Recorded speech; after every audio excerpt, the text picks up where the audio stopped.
अमावस्या की कथा। पौराणिक कथा के अनुसार एक नगर में एक राजा रहता था। उसके राज्य में लोग अपने परिवार के साथ सुखी जीवन व्यतीत कर रहे थे। राजा की रानी बहुत ही धार्मिक विचारों वाली थी। राजा के महल के सामने एक साहूकार की हवेली थी। उस साहूकार की पत्नी से रानी की घनिष्ठ मित्रता थी। एक दिन हवेली से साहूकार की पत्नी की रोने चिल्लाने की आवाज आई, जिसके बाद रानी ने कारण पूछा।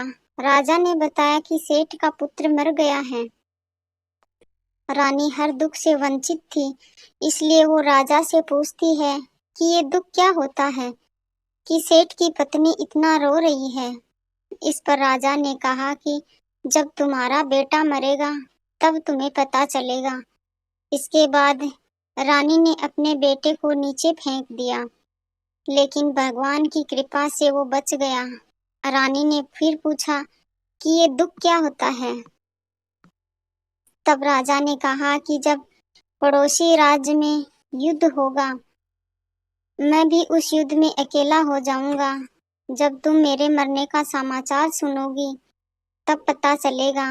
रानी अमावस्या के व्रत करती थी, इसके कारण राजा भी युद्ध जीतकर वापस आ जाते हैं। इसके बाद राजा ने रानी से कहा कि अब हम गंगा माँ के दर्शन को जाएंगे। तब मैं वहां जाकर गंगा नदी में कूद जाऊंगा। तब तुम्हें पता चलेगा कि दुख क्या होता है। भगवान शंकर कैलाश पर बैठकर सब कुछ देखते हैं। उन्होंने माता पार्वती से कहा कि मैं तुम्हें दुखी आत्मा के दर्शन कराता हूँ। इसके बाद भगवान शिव ने बकरे और माता पार्वती ने बकरी का अवतार रूप धारण किया। वह एक बावली के पास चरने गए। रानी ने उस बावली को देखा तो उसने कहा कि हम यहीं विश्राम करेंगे।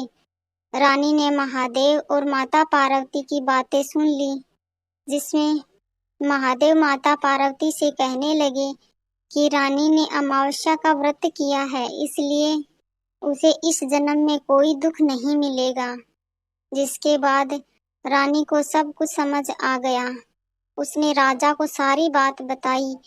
ऐसा माना जाता है कि अमावस्या का व्रत रखने से इंसान के जीवन में सभी संकट दूर हो जाते हैं।